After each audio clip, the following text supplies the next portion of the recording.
Bwana Yesu asifiwe, watu wa Mungu. Kwa majina naitwa Evangelist Ezekiel.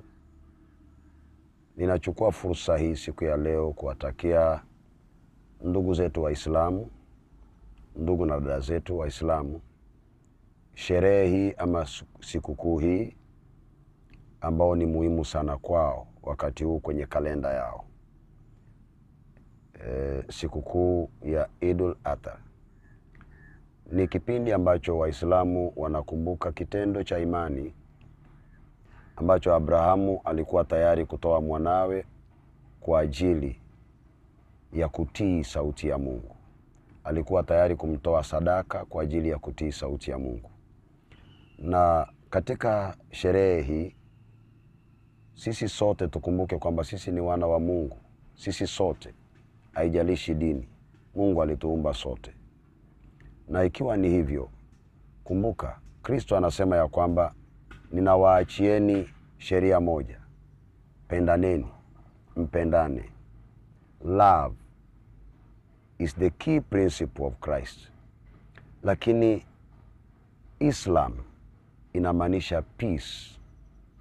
Ikiwa Wakristo sisi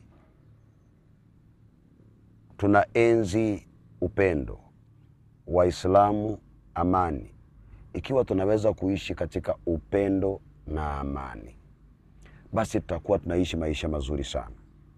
Ndiposa hizi mbuzi ama hawa mbuzi, nadhani Kiswahili muhimu iko hapo ndani, mbuzi ambao tumepeana kwa kuonyesha upendo, na upendo kwanza hata sio ya Wakristo lakini upendo wa Waislamu, jinsi ambavyo tunavyoishi kwa amani na jinsi ambavyo tunaungana na wao katika kuadhimisha sikukuu hii.